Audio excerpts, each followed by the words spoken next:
And welcome to Profile Pod TV. I'm your host, Double A, back for another spectacular, splendid episode of the pod. As you can see, we're in a different location here, and we're in the Profile Pod TV studios, man, for the first time ever, the inaugural episode with my man here. Before we introduce our guest of the evening, I just wanted to say that I'm excited about this. I'm really happy to have an in-studio guest face-to-face here on the Profile Pod. So welcome. And don't forget, we are on the Social Nostra Network as well. Many podcasts types for you to check out. We have a variety. You know, if you're into sports, if you're into lifestyle, if you're into Hollywood, into entertainment, check us out, man. It's again a lot of variety. So we're really excited about being on the Social Nostra Network. Which, by the way, we have an announcement. Well, we've announced it in the past, but I just want to remind everybody that we are on Roku. If you have a Roku player, check out Pod TV, ladies and gentlemen. You can see the Social Nostra Network podcasts. There's six or seven of us on there. Check us out, and you won't be disappointed, man. So it's yet again another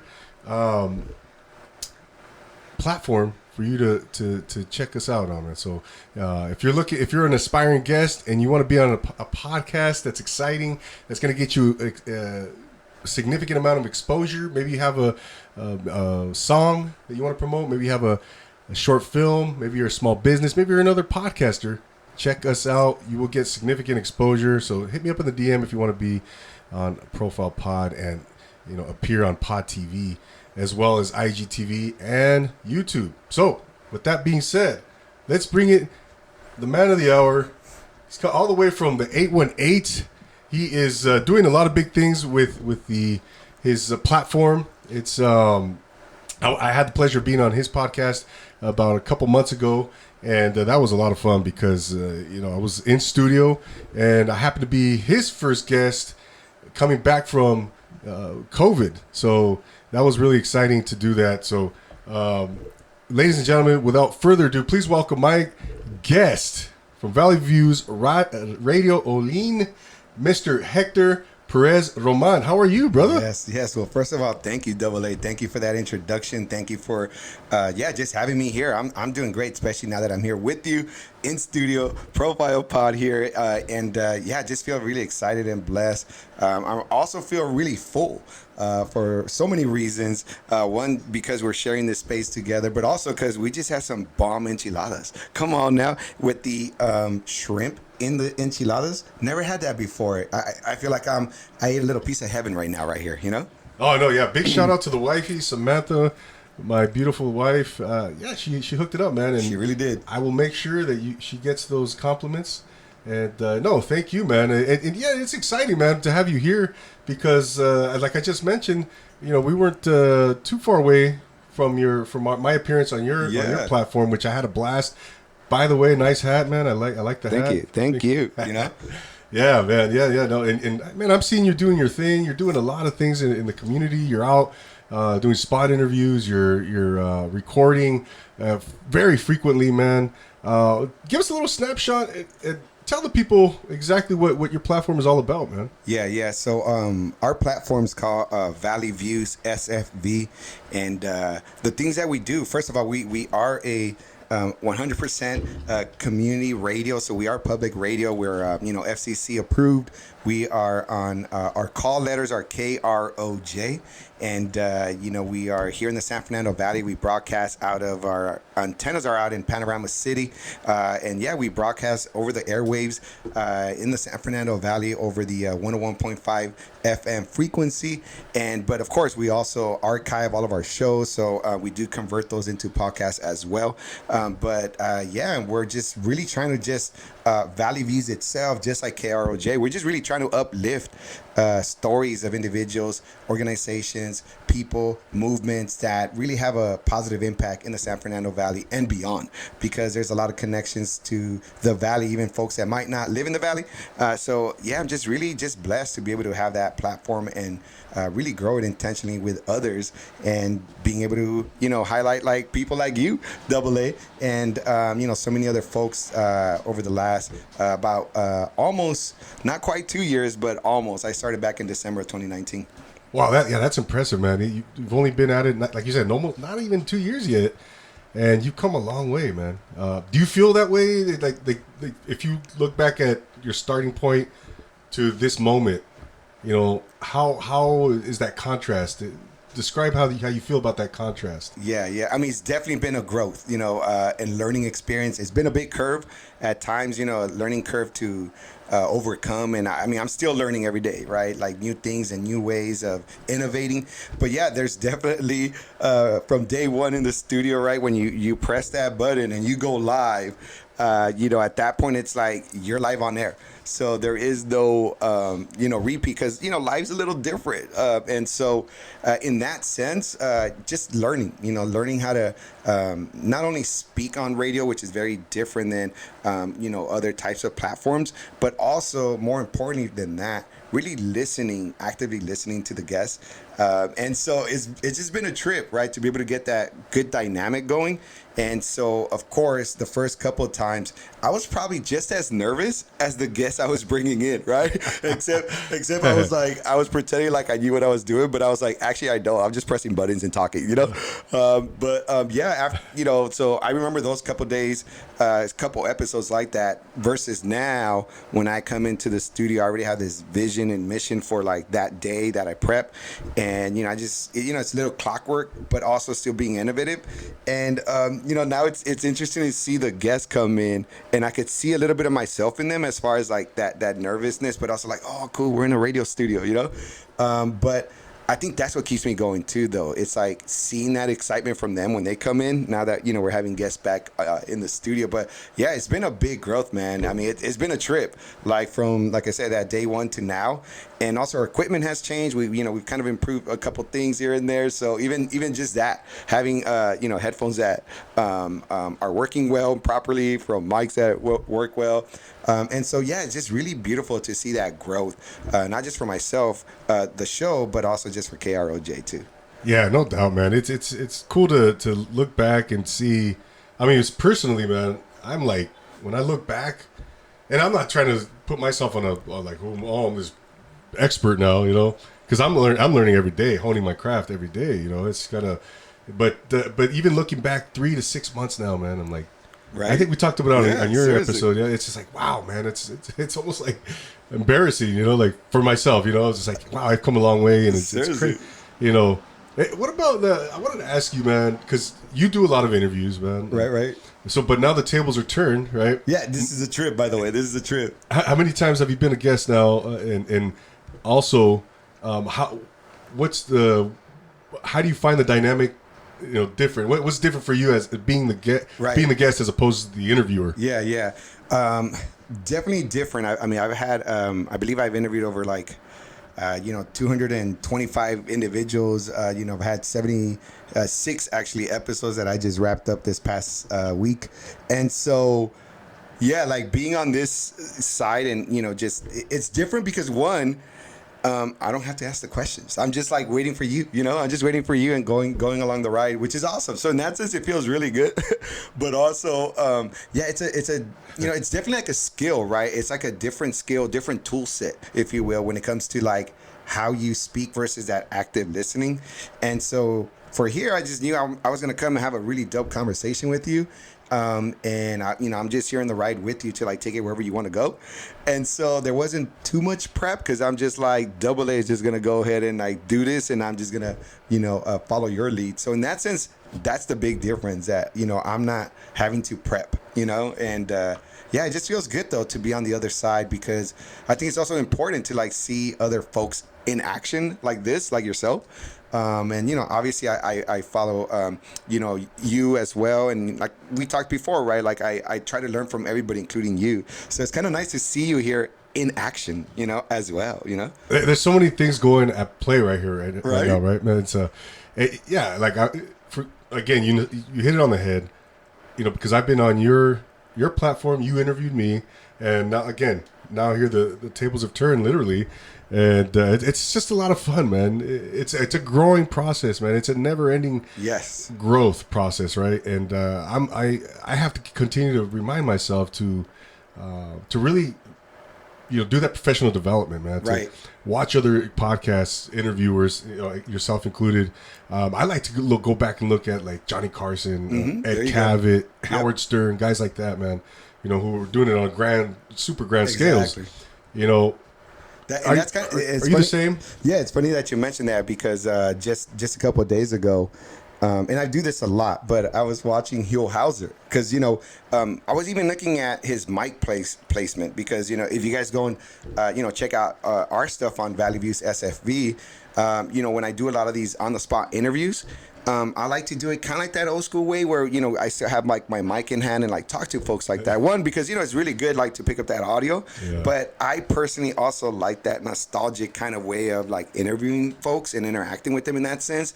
But, at the same time, I was like, do I have my mic? Like, is this good or is this not? When I go back and look at the video footage as we're doing the edits and all that, I'm like, well, if I had the mic over here instead of this way, like you could see a little bit more. Like, I'm like really into the details, of course, and trying to put out some good quality stuff out there. So, so I started studying a little bit of Hugh Hauser because he's done all kinds of stuff when he was on PBS.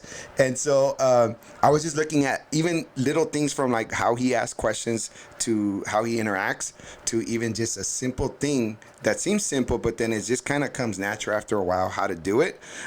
Even mic placement, when you're interviewing folks. So yeah, I do that all the time with him, Tavis Smiley as well, and others where, I like to see how folks kind of interact with others and, from the way they speak to the way they ask questions to the way they interact. So yeah, I'm definitely a student of the craft. Absolutely, man. You got to be, man. And I don't care what walk of life you're in, Hector, right? If you're a painter, whatever, you got to constantly hone your craft, learn, professional development. It's you got to continue to sharpen that sword, right? That skill. And like you just gave me a tip, man. Mic placement. Like I don't think I've thought about that, bro. That's like when you're out doing a spot interview. I like to use the lavalier mics a lot. I've seen that. I've seen you in action with those. Just keep it simple. Remember, I even sent you some other stuff. I was like, hey, you might want to try this. You did, bro. And I haven't forgotten about that. I definitely got to check that out, man. But I kind of want to get into your background a little bit. Yeah. Hector, how... Oh, open book. Ask me any questions you want. Oh, in that case. Right? Well, maybe not any question. Right. You're this is something that, with Valley Views, it kind of stumbled upon you, maybe, or you stumbled upon it, kind of fell in your lap a little bit. Talk about that, how everything kind of came to fruition for you in those initial stages, bro. Yeah.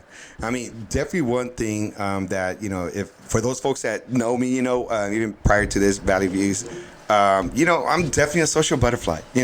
I could walk into pretty much any room and talk to folks. And so I think that in general is probably what led me to this. So folks that I know that we've known each other since like undergrad and stuff like that. There was one particular individual, which big shout out to Angel Cervantes. He's on the KROJ radio board. And when they were first starting up, because this is a big vision of Francisco Javier Verdin, the president of KROJ. And it took, over 5 years to get the FCC license. But finally, when that came to fruition, they're now looking for, radio talent, right? Like to go out and actually start shows and programs. And so I had run into my buddy Angel at just a college reunion, and we were just hanging out. And it was like more of a alumni event to meet like the actual current students. And, we're just there chilling, like talking and catching up a little bit. And he's like, yo, bro, like, you would be really good to have like a radio show. Like, I got this radio platform, blah, blah, blah. We just started. We don't even have any shows. My show's going to be the first one. And it'll be dope if you have one. And I was like, let me think about that. Because definitely when I commit to something, I go all out 100. So if I know I can't do that, I'm not going to just say yes to just say yes. So, I thought about it, and he had some ideas for like maybe what type of show I should do. And I was like, well, I don't want to be boxed into one particular type. And so that's when the idea came to me. Well, what if, I have a show related to not a expertise that I'm currently in, but like where in fact I just kind of go and highlight other folks and their expertise and uplift their stories and shine a light on them. And so to me, that's kind of like the idea that kind of sparked that I gravitated towards. And before you knew it, I was sitting with the rest of the radio board and pretty much throwing out my pitch for my show, and they were like I wanted an hour. I just wanted 1 hour. They're like, these are the slots we have. Like you pick from these. You got dibs. And then my buddy's like, nah, you know what? You really should have 2 hours. Like, trust me, one might not be enough. But I was like, how am I going to be able to get content for 2 hours every Sunday, right? And before you knew it, I was like, you know what? All right, you know what? Let's just go all out. So we were like, you know what? Screw it. We're going to go with 2 hours. And like I said, 76 episodes later, here I am, Yeah. That's awesome, man. 76 episodes. How does that feel, man? When you really kind of dwell on that, you think about that. What goes through your mind, man? It's a trip because that's those 76 episodes so far. I could literally picture, just like you, like every single guest that I've had on that show, because every episode, I bring in guests just like you, right? And it's all about that. To me, it's not the Hector show. Valley Views is really like bringing in the guests to give them that platform to tell their story. So to me, it's like it just fills my heart with joy. And also it gives me, I'm really honored for this because it gives me like an insight into like just the dynamics of the San Fernando Valley and beyond, because I definitely interview folks that are not from the Valley, but it's like this explosion, this renaissance that I'm seeing, like transformative in the Valley, with so many dope individuals that are doing just some really amazing dope stuff throughout the Valley, whether it's in the arts and politics, business world, etc. And it just brings a lot of hope and joy to me to be able to interact with all these folks and seeing the love, of course, from our listening viewership as well. So yeah, it just makes me feel really happy, in short. Yeah, no, that's a beautiful thing, man. What you're doing and yeah, obviously we both podcast, similar, we bring on guests and all that, and it's beautiful. It's beautiful. And speaking of the Valley in and of itself, man, the Valley is just a hotbed for everything you just mentioned. Obviously, athletes, artists, politicians, authors, filmmakers, just everything across the board. Oh yeah, no doubt. It's a beautiful place, man. The Valley. It's a very unique place. I have my ties, my Cal State Northridge, go Matadors. That's right. Whoop, whoop. Right. And if I'm not mistaken, you were also like on one of that last Matador football team too, right? I was on the very last team. There it is. 2001 was the last season, and unfortunately, it's kind of it's kind of a sour thing where I can't really go back to the alumni game or homecoming or or see that, but I have to kind of go to my junior college for that. There you go. It's like a Al Bundy moment, right? You busted Al Bundy right there. In my heyday. Yeah.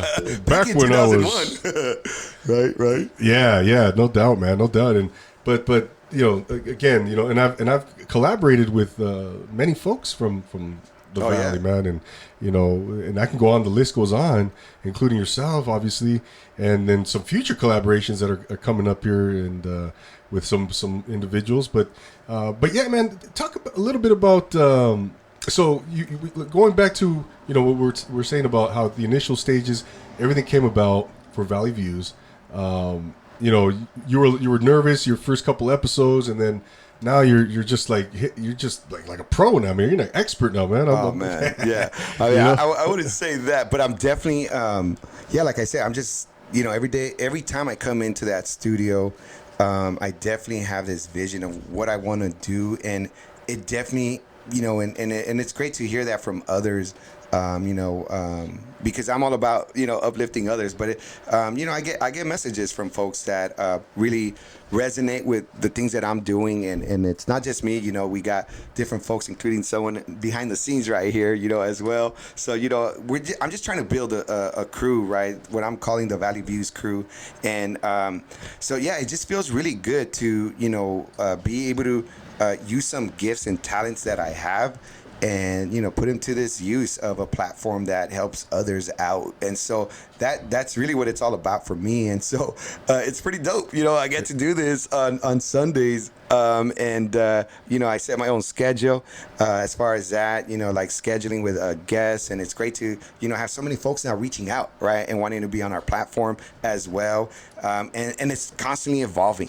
So in that sense, it's just been a wild ride that I was not expecting to, have done. If you had asked me this back in like mid 2019, that wasn't even in the radar at all, not at all, Yeah, that's amazing, man. Because I've been doing this since January of 2019. Right so, on. 2.5 years, a little over 2.5 years now. And yeah, it's the same thing, brother. Same thing. It's amazing how far the journey has taken me, and just getting to meet amazing people, man. And so Hector, going back to you grew up in Echo Park. That's right. I want to talk a little bit about. Let's get to know Hector a little bit more. Sure. Who is Hector? Hector Right. Perez-Roman. There you go. Yep.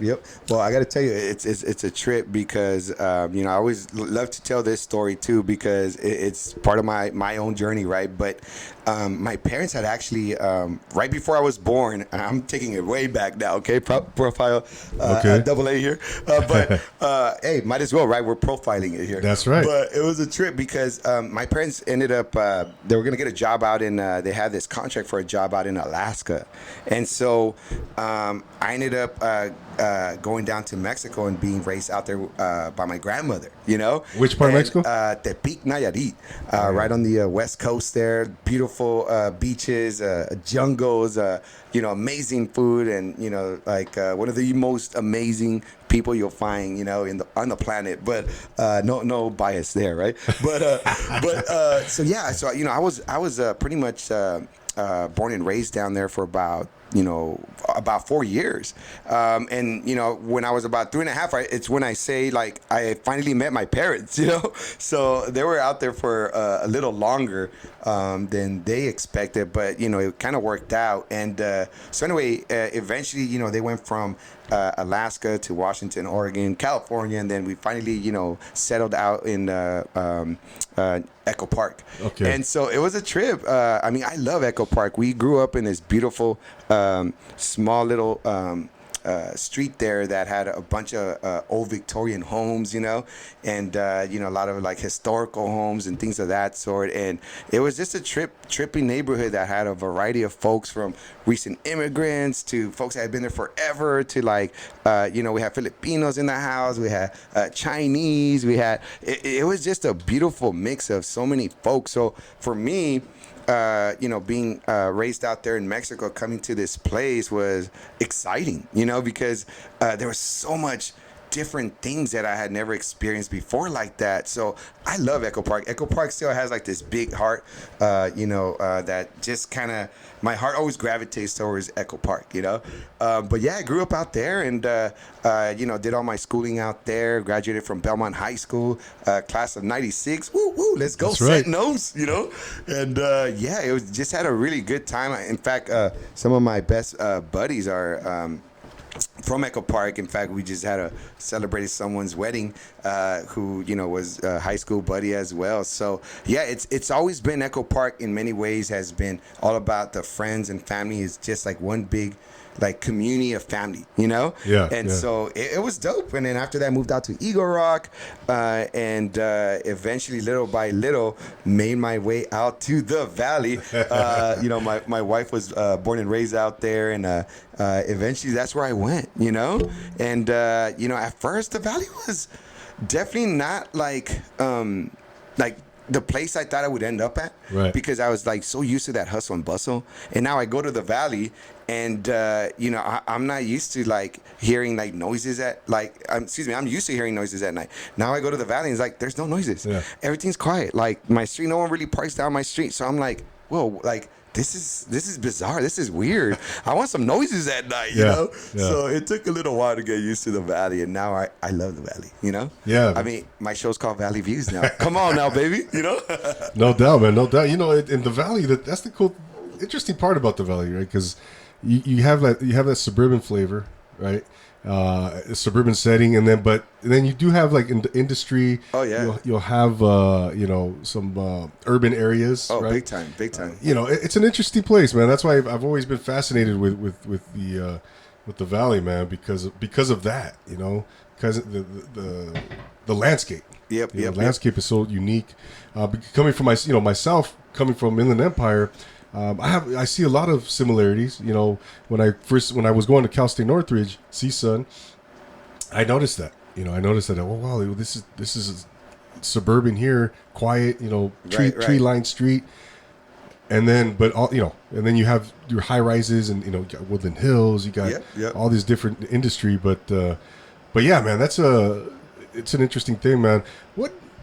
So growing up in those areas, man, Echo Park and Eagle Rock and those areas, how do you think they molded you, bro? How do you think they shaped you? What kind of influence did they have for you now as a grown man and into adulthood, man? Can you talk about a little bit of those for sure. qualities, man? Yeah, I gotta say, like, I just honor all the folks out there, because really, I mean, there was times where, I was running with some crews. I helped to start some crews out there, and, we were getting into some crazy trouble at times. Hector, no way, bro. Right? And so it was interesting because... Not Hector. Right? Never. So I think one of the big things that I learned is how to be both like book smart and street smart, and, big shout out to all the homies out there, the 213 crew. And because it was, you definitely have to learn to be resourceful and survive. And also, in many ways, being able to interact with so many different folks and being able to be in different kind of settings and being able to survive in those settings, and also thrive in certain settings, right? And so, there were some times where, let's just say ninth grade year was all about for me, not going to school. It was just like, as we would call it, DP, right? Ditching party after ditching party, right? And I don't know what that is, right? Flyer parties. Yeah, exactly. But I've heard they're called DPs, so it was like one of these things where, I was being pulled in other directions. And then, but eventually, once in a while, I would go to school just to check in on people. Like, hey, how you guys doing over here, right? And then it was like, come to me, the teachers were like trying to check up on me. Like, whoa, you're here. What's going on? But, so there was a little bit of that. But then eventually, what I really, I think, also learn is that, not only do you earn respect, but then you also learn to give it to others too, because eventually I got caught up with that, and I was on some crazy strict rules, and ended up going from literally straight fails my 9th grade year to straight A's 10th grade year. Really? But what I mean by that respect is that that crew that we kind of grew up together, they respected that I wanted to go back. It wasn't like this thing of like, no, you got to stay with us. They kind of respected like the fact that I wanted to go in a different trajectory. And, I kind of, also respected their decisions. And it was like mutual respect for each other, in that sense. So, that's another big thing I kind of learned just living in Echo Park is that,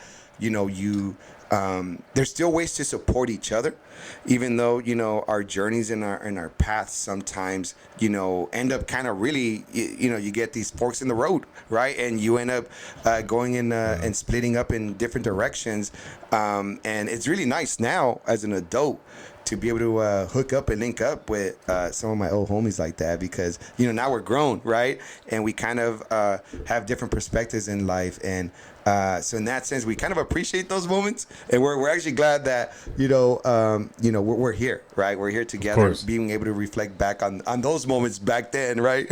But yeah, bro, it's kind of a trip, Echo Park, in that sense. That's why I always have love for Echo Park as a whole, Yeah, absolutely, man. That's you mentioned the piece where you get to know people, resourcefulness, and then the people piece, I being in the military and playing college football, going to college, and just I realize now, man, all of that, you know, all of that was a prologue leading up to, you know, all of this.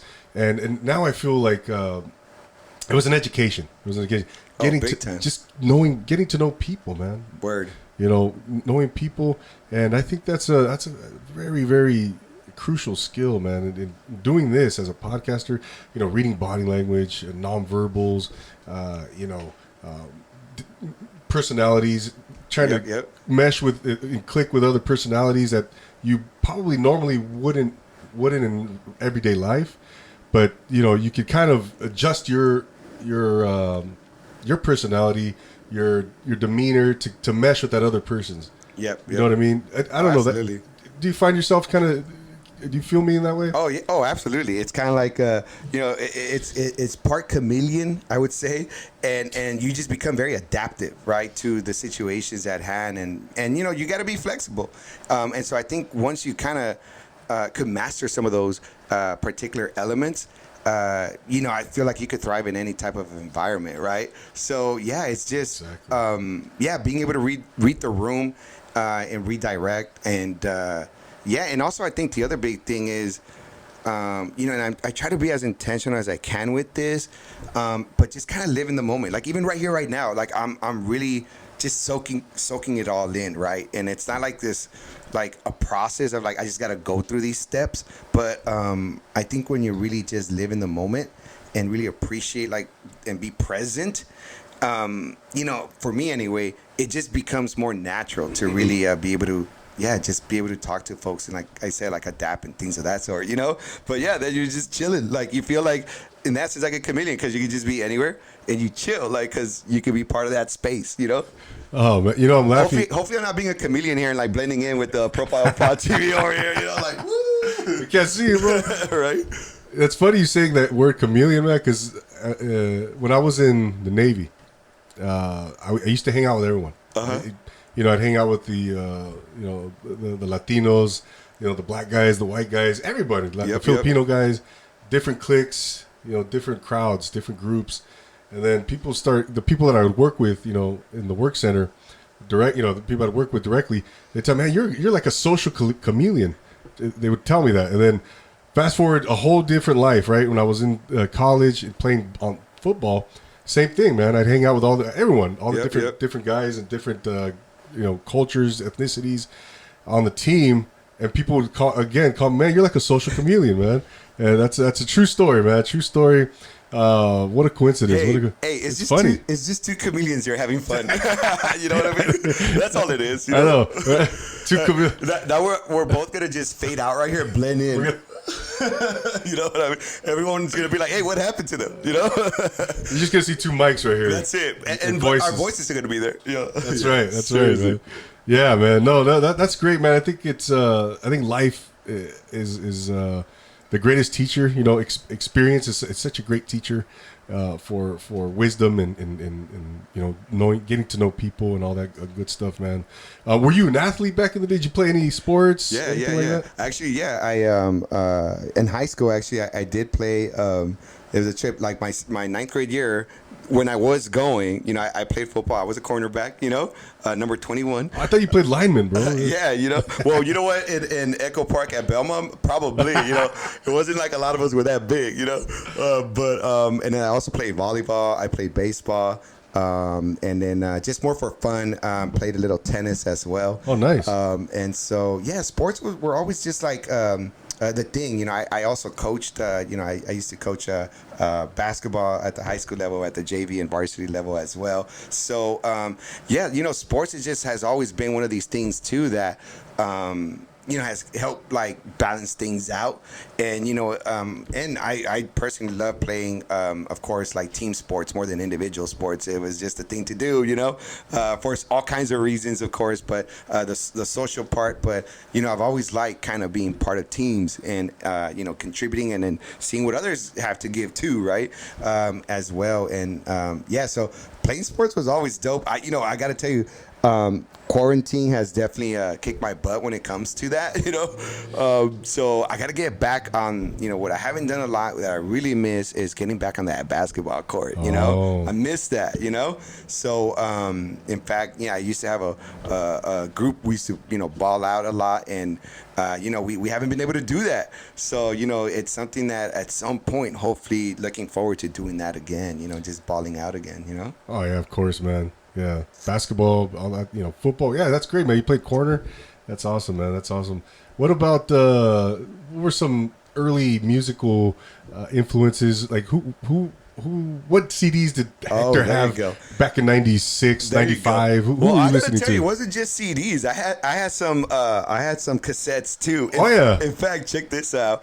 And I'll tell you about some of them too. Like, for example, just in general, I mean, I vibe a lot to hip hop. That's kind of like the stuff that always kind of pulled me into that world. But also, you know, my pops, you know, rest in peace. He passed away a little while ago now, but he loved music, and we're talking about, you know, he was very international with his music. So it wasn't just like, you know, cultural, traditional Mexican music. Like, for example, like, of course, like mariachis, like Vicente Fernandez, Rocío Dulca. We're talking about, you know, Los Panchos and things of that sort. You know, there's some more modern pop stuff like Shakira and stuff like that. But you know, he used to love, like, for example, the Three Tenors, you know, so we used to listen to stuff like that, or the Gypsy Kings, you know. So I had this, like, like this diverse. It was very, very diverse, like, colorful music in the house all the time. And then, of course, like, the stuff I used to vibe to were things like, for example, KRS-One, you know. You know, folks like Talib Kweli, Mos Def, you know, so as far as, like, old school hip hop like that, you know, Nas back in the day, or Jay-Z, for example.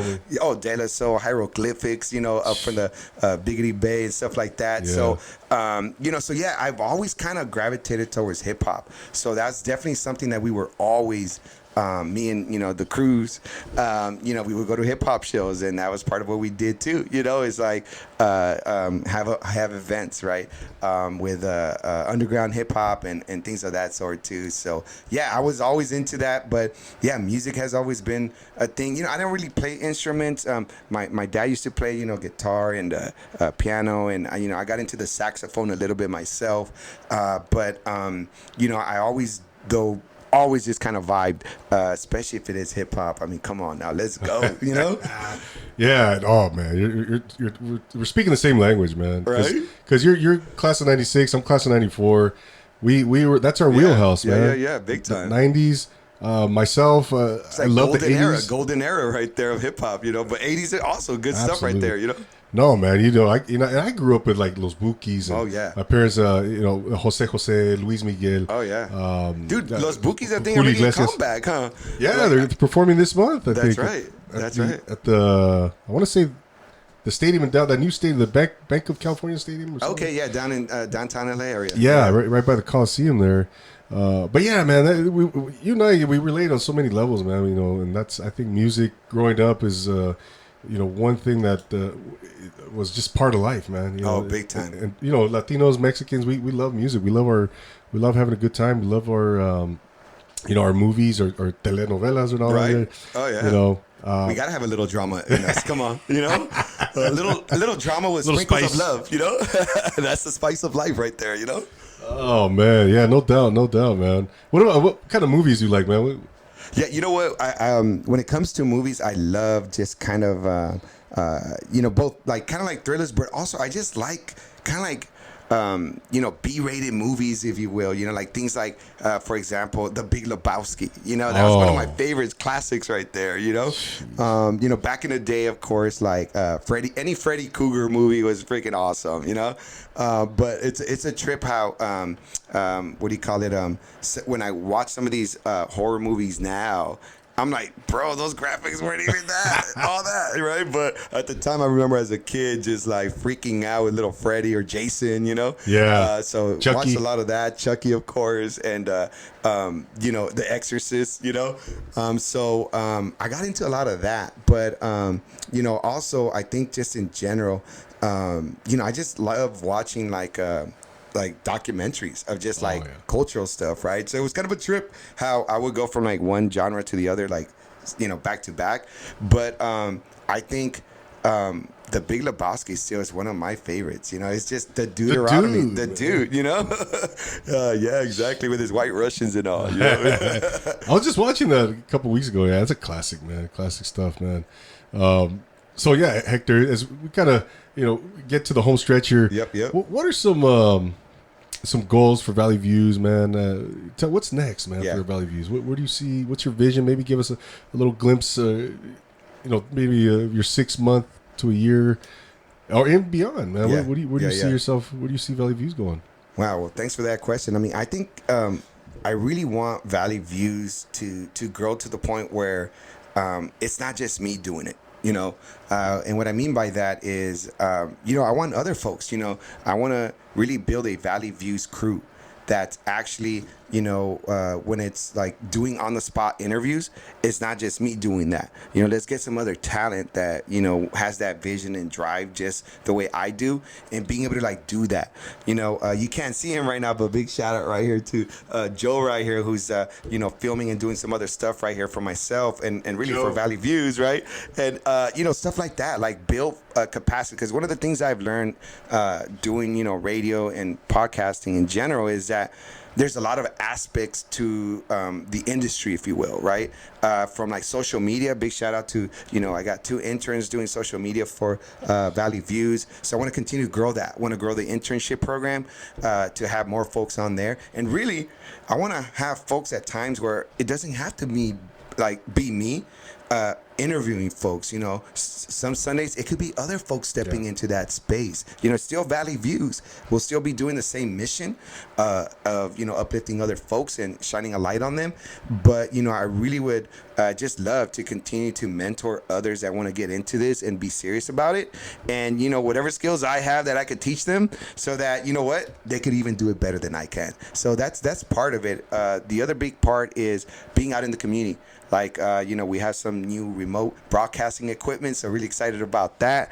And being out in the community. You know, we're getting ready to do different coverage already out there, and it's been great to partner up with different individuals from, for example, My Valley Pass, to the folks from the San Fernando Outdoor Market, to the Westfield Fashion Square through My Valley Pass. And so just being able to do things like that, doing some collaborations with Meet the 818, Dan Rochelle, as well. She's going to be coming into the studio, and we're going to be pretty much collaborating to bring others as well. So to me, I just want to continue to expand the collaboration, continue to build a solid team, and really give, just like I had this opportunity, give other folks opportunities to also shine and have them shine on others, you know? Yeah, man, no doubt. I think what you're doing is just, again, I can't emphasize it enough. You're doing a beautiful job, man, and your whole team, the whole vibe, the entire, you know, force is just, you guys are becoming a force to be reckoned with, and it's really enjoyable to see your ascent into the stratosphere, man. I'm going to continue thank you to watch and follow you, man, and I know we're going to collaborate in the future, man. Last question before we go, man. Who are some mentors, some, you know, influences in your life? They could be dead, they could be alive, family, it could be friends, anyone, maybe 3 people that you would love to sit down with and have dinner with, just kind of pick their brains, man. Oh, wow. That's a good one. You know, I think for sure, you know, I wish I had more time with my grandpa, you know. I didn't really get a chance to know him as well, and I'm talking about my grandpa from my dad's side. You know, he was an educator. He did all kinds of stuff, and you know, unfortunately, I didn't really get a chance to really pick his brain as much as you know, I wished I would have, because I was kind of young when he passed away. Luckily, I got a chance to do that with my other grandparents, and my grandma, my mama Lydia, big shout out to her. She's still alive and well and thriving. So in that sense, yeah, that's definitely one person that just wanted to, you know, just touch base with him on life. Like, what was life like? You know, what got him through certain parts of his life and journey, and what made him kind of thrive and also like drive his ways of doing things, you know. So that's definitely one person.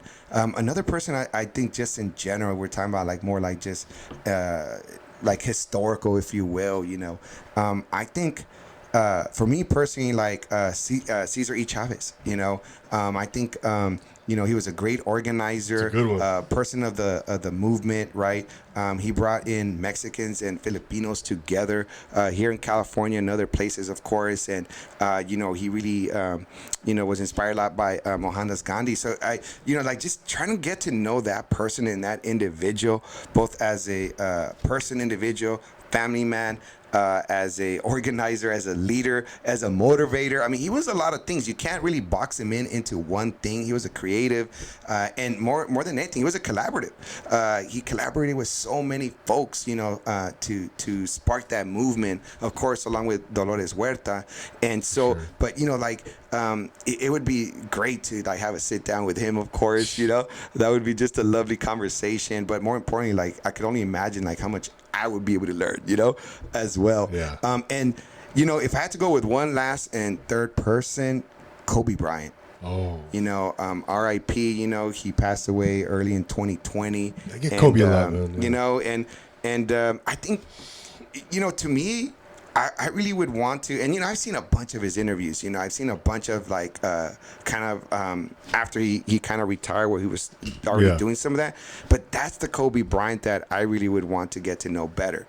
You know, not the player, the individual, but more like the person after that retirement. Because to me, I felt like he was entering his own like a new golden era of creativity. And, you know, so... You know, he left a lot there, but at the same time, I think he just like he left it all in the court, like that last game, you know? Yeah. I think he kind of did that to his last day, you know? So, yeah, I would go with Kobe, you know? Wow. As well. A beautiful list, man. Beautiful.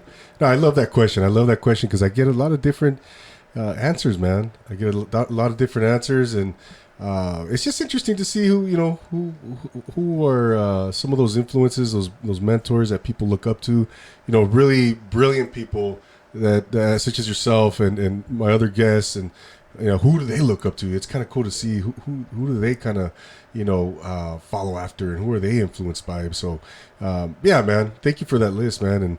And Hector, man, before we go, where can the good people follow you? Where can they find you? Where can they find Valley Views? Go ahead and plug all your stuff, man. Cool. Yes. So, you know, we're the most active on Instagram, of course.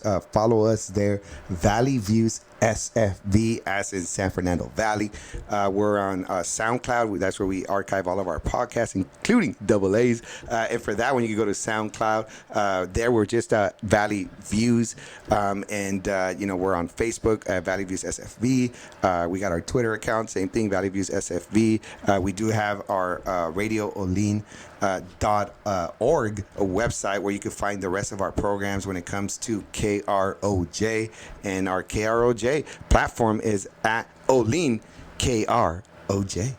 There it is. I love it, man. Hey, man, thank you so much for coming down here. Joe, thank you, brother. Appreciate you. Appreciate all of Valley Views, your whole staff, everybody, the whole team. And yeah, man, let's do this again. Let's continue to let's continue to collaborate, man.